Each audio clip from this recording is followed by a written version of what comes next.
할렐루야. 오늘 하나님 우리와 함께 하시는 복되고 좋은 날입니다. 평강의 주께서 친히 때마다 일마다 오늘도 여러분에게 평강 주시기를 간절히 축원합니다. 우리는 지금 부활하신 주님의 생명과 능력을 기뻐하며 찬양하며 부활 이후의 주일들을 보내고 있습니다. 제가 지난 금요일 저녁에 금요 기도회를 인도하면서 성전에 앉아 있는데 한 주 전 금요일만 해도 우리 주님이 십자가에 달려 죽으셨다. 나를 위해 죽으셨다. 물론 주님이 부활하신 걸 알지만 우리 주님이 나를 위해 고난받고 죽으셨다 하는 그 마음에 너무 마음이 어렵고 또 슬프고 그런 마음이 불과 한 주 전 성금요일에는 있었습니다. 그런데 우리 주님께서 부활하셨다는 그 소식은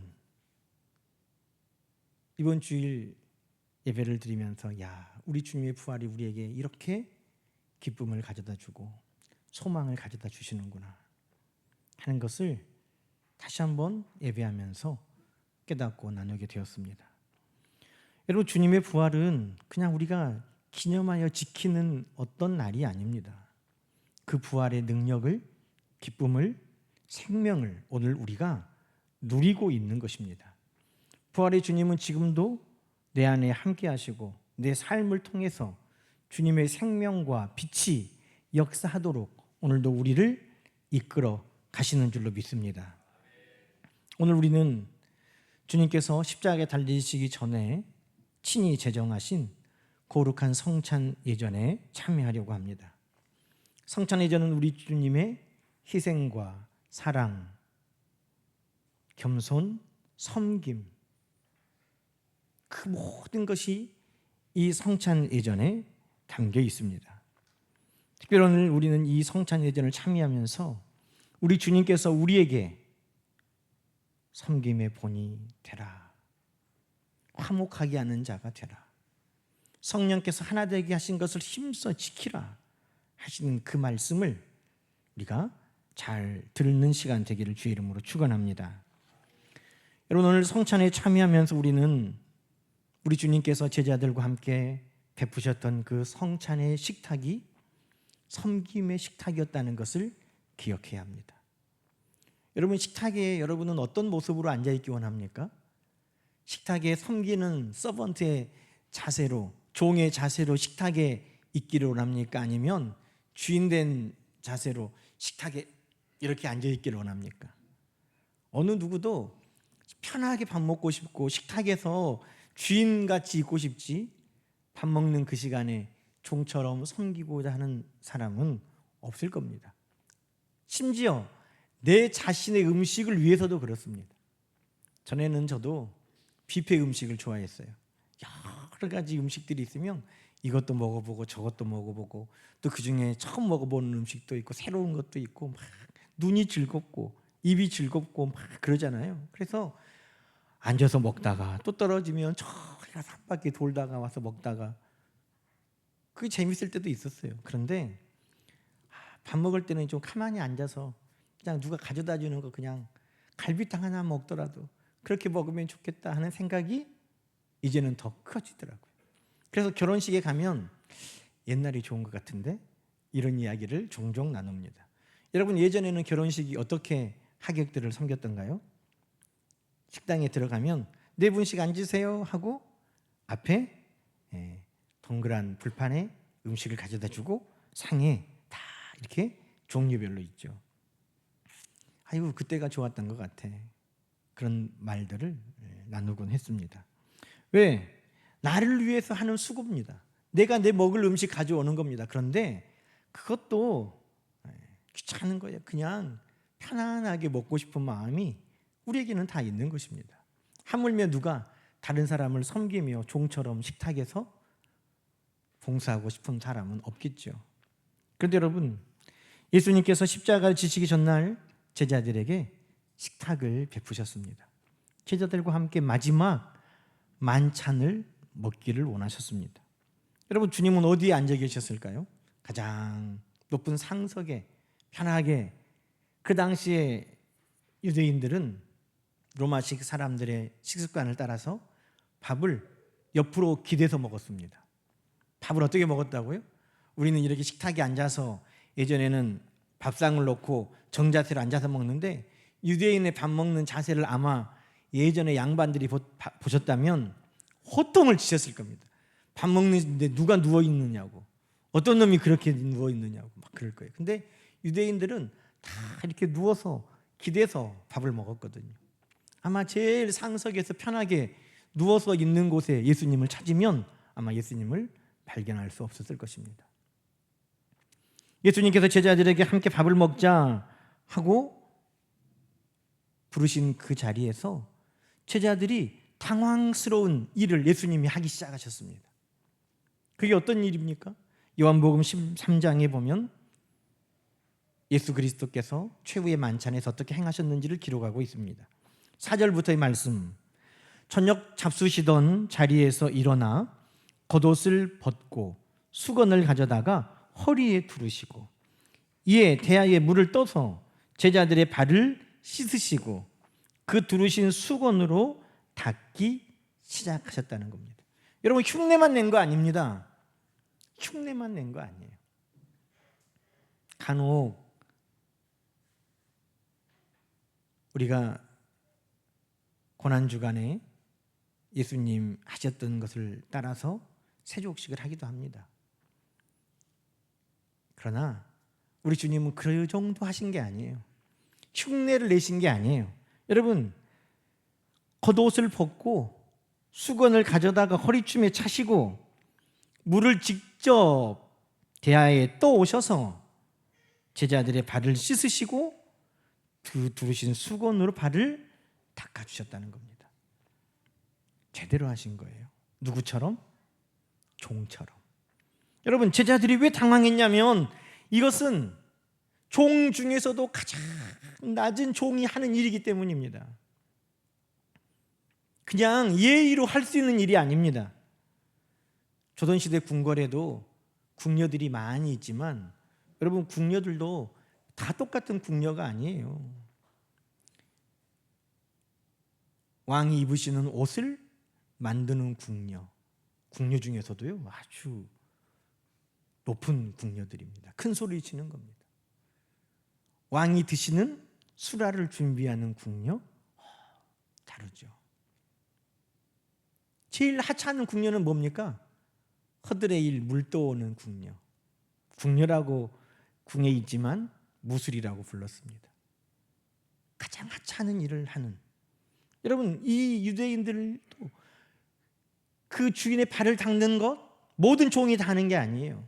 손님들이 오면 그 손님들의 그 발에 있는 먼지를 닦아내고 발을 씻어주는 것 종이라고 다 하는 거 아니고 가장 낮은 종이 하는 것입니다. 그런데 예수님께서 그 제자들의 발을 닦기 시작하셨다는 겁니다. 얼마나 제자들이 당황스러웠으면 베드로가 주여 주여 안 됩니다. 주님, 제 발은 절대 못 닦습니다. 그랬습니다. 겸손의 사양이 아니라 주님이 이런 일을 한다는 것이 결코 용납될 수 없었기 때문입니다. 여러분, 그렇다면 주님께서 제자들이 당황하는 이 발을 종이 되어 씻으시는 이 모습은 무엇을 말씀하기 위해 이 일을 하셨을까요? 그것은 예수님께서 제자들을 사랑하는 것을 보여주시기 위해 하신 일이었습니다. 여러분, 요한복음 13장은 6월절 최후의 만찬의 모습을 소개하고 있는데 6월절 최후의 만찬을 소개하는 그 첫 번째 구절이 이렇게 시작하고 있습니다. 요한복음 13장 1절입니다. 6월절 전에 예수께서 자기가 세상을 떠나 아버지께로 돌아가실 때가 이룬 줄 아시고 세상에 있는 자기 사람들을 사랑하시되 끝까지 사랑하시니라. 제자들과 헤어질 그때 사랑하는 제자들에게 무언가 하나 더 먹이고 싶으신 마음, 무언가 하나 더 제자들에게 해주고 싶은 마음, 무언가 하나 더 그들의 마음에 새겨지는 말씀을 남겨주고 싶으신 마음, 한마디로 말하면 끝까지 사랑하고자 하는 마음에서 우리 예수님은 제자들을 식탁에 부르셨다는 것입니다. 사랑의 모습, 섬김의 본을 보여주시기 위해서, 끝까지 사랑하는 모습을 보여주기 위해서. 여러분, 자기 사람들을 사랑하시되 끝까지 사랑하셨다는 이 사랑의 대상에 가룟 유다는 포함될까요? 안 될까요? 가룟 유다는 그 식탁에 있었을까요? 없을까요? 가룟 유다의 발은 예수님이 씻어주셨을까요? 아니면 씻으시다가 가룟 유다가 제일 마지막에 그냥 예수님이 물을 치워버리셨을까요? 가룟 유다도 끝까지 주님은 사랑하신 것입니다. 14절에 보면 내가 주와 또는 선생이 되어 너희 발을 씻었으니 너희도 서로 발을 씻어주는 것이 옳으니라. 내가 너희에게 행한 것 같이 너희도 행하기 위해 내가 본을 보였다고 말씀하십니다. 우리 주님의 사랑의 본, 섬김의 본을 받았으니 너희도 사랑하고 섬기라고 주님이 그 일을 하셨다는 것입니다. 여러분, 발을 씻어주는 것은 결코 쉽지 않습니다. 옷에 먼지 있으면 털어줄 수는 있죠. 머리카락이 옷에 묻어 있으면 떼어주는 것은 그래도 할 수 있죠. 그런데 발을 씻어준다고요. 여러분, 이것은 영적으로도 의미가 있습니다. 예수 그리스도께서 우리의 모든 죄를 다 씻어주셨습니다. 베드로가 주님 절대 안 됩니다. 내 발은 씻지 못합니다. 나 목욕했단 말입니다. 안 해도 됩니다. 그럴 때 예수님이 너는 다 씻었으니 발만 씻으면 된다 그러셨습니다. 예수 그리스도께서 우리의 모든 죄를 다 십자가의 보혈로 씻어주셨음에도 우리는 날마다 세상에 발을 딛고 살면서 죄가 우리 가운데 묻어나는 것입니다. 죄된 세상에 살면서 어찌 우리가 죄와 상관없이 살 수 있습니까? 오며 가며 죄에 유혹당하고 걸으며 죄가 묻고 더러운 것이 신발에 묻는 것만큼이나 우리가 볼 수 없어서 깨달을 수 없어서 그렇지 우리의 발은 많은 죄로 날마다 더럽혀져 있는 것입니다.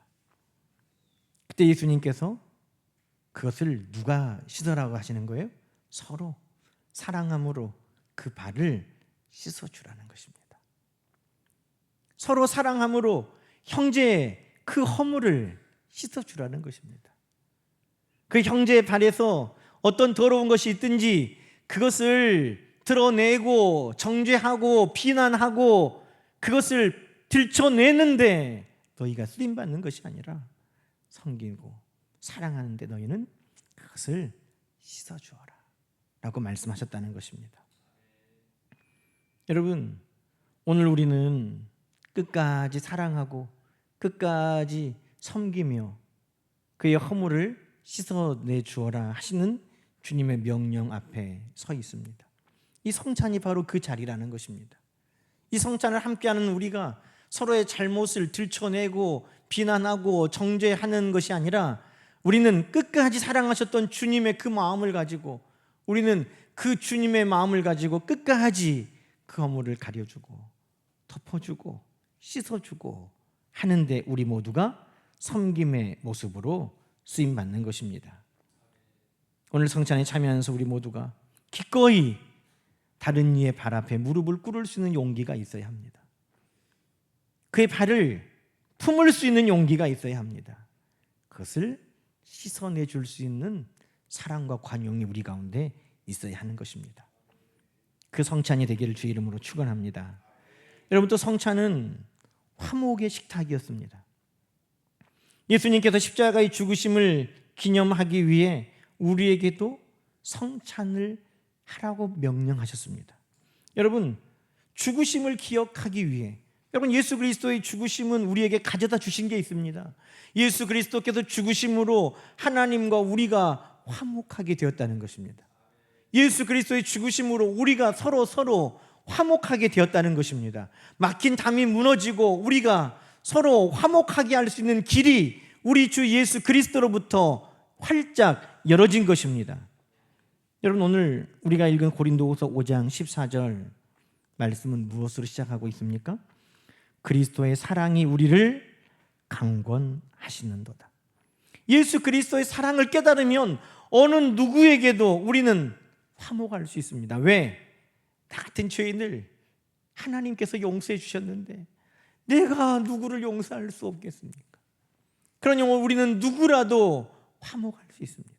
하나님과의 화목, 하나님이 우리를 용서하셨고 하나님이 우리를 품으셨던 그 사랑은 오늘 우리도 용서하고 우리도 품고 우리도 화목할 수 있는 길을 열어주신 것입니다.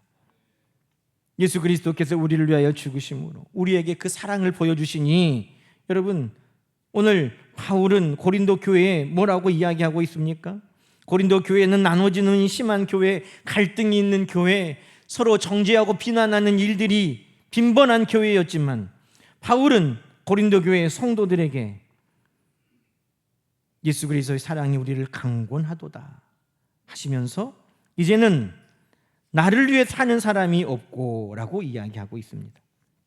나를 드러내고 나를 위해 살고 내 이름을 위해서, 내 성공을 위해서 사는 것은 예수 그리스도의 부활과 성찬과 먼 것이라고 말씀하는 것입니다.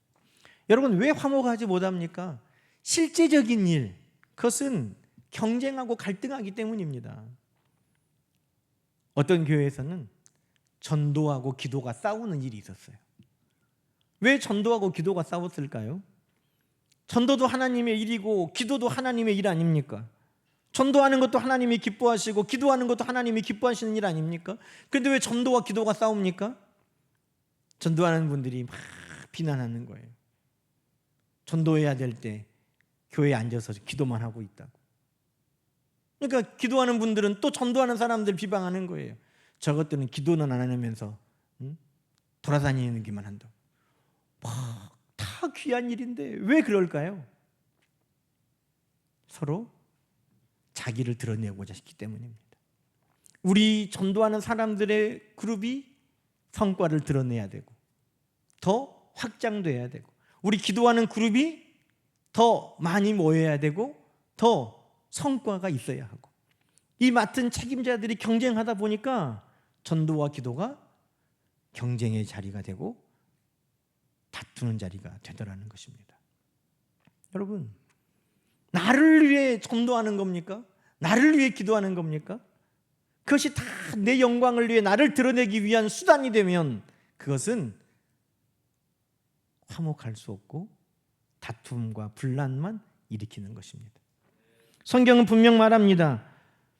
모든 사람을 대신하여 죽으신 주님으로 이제 우리는 나를 위해 사는 것이 아니라 다시 살아나게 하신 그분을 위해 우리는 살아야 한다는 것입니다. 전도도 주님을 위해 하는 겁니다. 기도도 주의 영광이 이루어지기 위해, 주님 뜻이 이루어지게 기도하는 것입니다.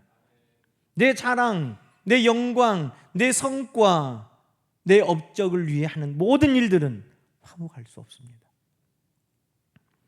그래서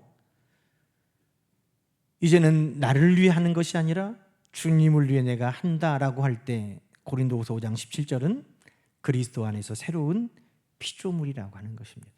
세상에 어느 사람도 남을 위해 일하는 사람은 없습니다. 다 나 위해 하는 거죠. 내 업적, 내 성공, 내 영광, 내 자랑 위해 하는 겁니다. 그러나 예수가 나를 위해 죽으셨다는 것을 기억하고 나를 위해 살아나셨다는 것을 기억하는 자는 이제 나를 위해, 내 영광을 위해가 아니라 주님을 위해, 주님의 영광을 위한 새로운 피조물이 되었다는 것입니다. 그리고 주님을 위한 새로운 피조물이 해야 될 일은 오늘 본문 5장 18절 19절에 이렇게 말씀합니다. 화목해 하시고 화목하게 하시고 화목하게 하는 직분을 주셨으니 세상이 예수 그리스도와 화목할 수 있도록 화목하는 말씀을 우리에게 증거하게 하셨다는 것입니다. 여러분, 이 말씀 안에 뭐가 계속 나옵니까? 예수 그리스도가 우리를 위하여 죽으신 것을 기억하고 이제 나는 주님을 위해 살겠다고 결단한 새로운 피조물이 된 우리는 화목해 하는 일을 해야 한다는 것입니다. 이 식탁이 바로, 성찬이 바로 화목의 식탁인 것입니다. 여러분, 우리 주님께서 이 성찬을 베푸실 때 화목한 성찬 되기를 원하셨습니다. 그 성찬의 자리에서 우리 주님은 모두에게 그 떡을 떼어주셨습니다. 가룟 유다는 안 주셨다고요? 아니에요. 가룟 유다에게도 떡과 잔을 다 주셨습니다. 우리 주님은 모두가 다 화목하게 이 사명을 감당하기 원하셨습니다. 깨닫고 회개하기를 원하셨습니다. 고린도전서 10장 17절은 떡이 하나요, 이 떡을 먹는 우리가 다 하나라고 이야기하고 있습니다. 여러분, 오늘 이 성찬, 여러분은 아마 깍두기만한 개개인이 받으시는 떡을 받으실 거지만 이 떡은 한 덩어리에서 나왔다는 걸 기억하십시오.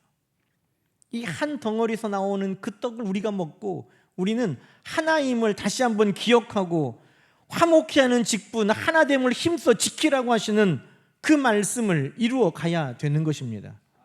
교회 안에 경쟁 상대는 없습니다. 교회 안에는 사랑하고 품어야 할 사람만 있는 것입니다. 교회 안에는 비교의 대상이 없습니다. 교회 안에는 늘 우리가 주님처럼 섬기고 높여야 될 대상이 있는 것입니다. 그러니 마태복음 5장에 우리 주님께서는 형제에게 원망 들을 만한 일이 있거든 예물을 제단 앞에 두고 가서 형제와 화목하고 와서 그 후에야 예물을 드리라고 말씀하십니다. 그러니 우리 주님께 가장 기뻐 우리 주님이 받으시는 향기로운 예물은 무엇이겠습니까? 그것은 우리 주님의 십자가의 보혈로 말미암아 우리가 화목한 것입니다. 성찬은 우리가 다시 한번 한 가족, 한 지체임을 회복하는 시간들입니다. 경쟁의 상대가 아니라 사랑해야 될 대상으로, 비교의 대상이 아니라 섬김의 대상으로 우리는 화목한 주의 몸된 교회를 이루어갈 수 있기를 주의 이름으로 축원합니다. 그래서 여러분, 섬김과 화목의 식탁, 이 성찬에 우리는 참여하면서 나도 예수 그리스도의 생명의 역사가 내 안에 있는 것처럼 우리 주님의 섬김과 화목이 내 삶을 통해 실천되면 좋겠다 하는 그 마음으로, 그 기도와 함께 성찬에 참여하는 것입니다. 그러나 여러분, 우리의 힘과 결단만으로 우리가 섬기고 화목을 이루어갈 수 없습니다. 성령이 우리를 도와주셔야 되는 거죠. 갈라디아 5장 22절 23절의 말씀에 나와 있는 성령의 9가지 열매, 사랑과 희락과 화평과 오래 참음과 자비와 양선과 충성과 온유와 절제는 그것이 있으면 사랑할 수 있고, 그것이 있으면 섬길 수 있고, 그것이 있으면 용서할 수 있고, 그것이 있으면 화목할 수 있는 우리의 재료들인 것입니다. 그 재료들을 통해 성령께서 풍성하게 공급하시는 그 재료들을 통해 우리는 섬김의 식탁을 차리는 것이고 우리는 화목의 식탁을 차리는 것입니다. 오늘은 먹을 게 없어, 오늘은 식탁이 왜 이렇게 부실해? 그것은 성령이 공급하시는 재료가 없기 때문인 것입니다. 아내들이 장을 갔다 오고 또 풍성한 재료를 통해 준비하면 맛있는 음식이 차려지죠. 마찬가지입니다. 성령이 우리에게 주시는 그 풍성한 열매들이 우리에게 넉넉하게 공급되면 예수 그리스도께서 우리에게 펼쳐주신 섬김의 식탁, 화목의 식탁이 우리를 통하여서도 풍성하게 차려질 수 있는 것입니다. 그러니 여러분, 성령 충만을 힘써 구하십시오. 성경은 우리에게 말씀합니다. 성령의 하나 되게 하심을 힘써 지키라는 것입니다. 성령의 하나 되게 하심, 그것은 바로 섬김과 사랑, 화목과 용서, 그것이 바로 우리 안에 있을 때 성령님은 우리를 하나 되게 하신다는 것입니다. 사랑하는 성도 여러분, 성찬 후에 예수님께서는 요한복음 17장에 제자들에게 하고 싶은 말씀들을 하셨습니다. 요한복음 13장에 성찬이 있고 14장에 내가 곧 길이요 진리요 생명이니 나로 말미암지 않고는 아버지께로 올 자가 없다 말씀하시고, 15장에 나는 포도나무니 저가 내 안에 내가 저 안에 있으면 이 사람이 열매를 많이 맺는다고 내 안에 커라고 말씀하시고, 그리고 17장에는 하나 되라고 부탁하셨습니다. 아버지께로 가고 주님 안에 머물고 이 모든 것은 하나됨을 통해 가능한 것입니다. 여러분, 우리 예수님께서 제자들에게 마지막 그들을 위해 축복하는 기도의 내용은 아버지, 이 제자들이 하나 되게 하십시오. 그것이 제자들을 위한 예수님의 마지막 축복의 기도였습니다. 요한복음 17장 11절에 나는 세상에 더 있지 아니하오나 그들은 세상에 있사옵고 나는 아버지께로 가옵나니 고르가신 아버지요 내게 주신 아버지의 이름으로 그들을 보존하사 우리와 같이 그들도 하나 되게 하옵소서. 21절에도 아버지요 아버지께서 내 안에 내가 아버지 안에 있는 것 같이 그들도 다 하나가 되어 우리 안에 있게 하사 세상으로 아버지께서 나를 보내신 것을 믿게 하옵소서. 내게 주신 영광을 내가 그들에게 주었사오니 이는 우리가 하나 된 것 같이 그들도 하나 되게 하려 함이니이다. 주님이 우리 안에 거하시는 것처럼 우리도 하나 되고 주님의 영광을 우리에게 주신 이유도 우리가 하나 되게 하심이고, 그런 여러분 이 성찬에 참여하면서 우리는 하나됨을 힘써 지켜가기를 다시 한번 결단하는 것입니다.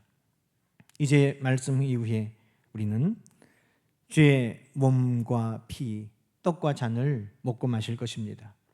이 성찬의 부르심은 섬김으로의 부르심입니다. 예수님이 우리의 발을 씻기셨듯이 허물을 씻어주셨듯이 서로의 발을 씻기라는 명령의 부름인 것입니다. 이 성찬은 화목의 자리의 부르심입니다. 십자가로 하나님과 우리를 화목하게 하셨던 것처럼 예수님의 사랑이 우리를 화목케 하는 자로 살라고 명령하시는 것입니다. 하나됨의 식탁입니다. 성령이 하나 되게 하심을 힘써 지키고 성령의 열매를 통해 섬김과 화목이 풍성한 식탁이 늘 우리의 삶 속에 이루어지기를 주의 이름으로 간절히 축원합니다. 함께 기도하십시다. 하나님 아버지, 예수 그리스도의 만찬 성찬을 통해 오늘 우리를 섬김의 식탁으로, 화목케 하시는 식탁으로, 하나됨을 지켜가는 식탁으로 불러주심을 감사합니다. 성령의 능력을 의지합니다. 성령이 우리에게 풍성하게 공급하시는 열매를 가지고 우리의 삶의 모든 순간마다 모든 자리에서 섬김과 화목의 풍성한 베풀미 우리를 통해 세상 가운데 드러나게 하여 주시옵소서. 오늘 성찬에 참여한 우리 모두가 떡과 잔을 먹고 마실 때 이 일을 힘써 이루어갈 수 있도록 도와주옵소서. 예수님의 이름으로 간절히 기도드리옵나이다. 아멘.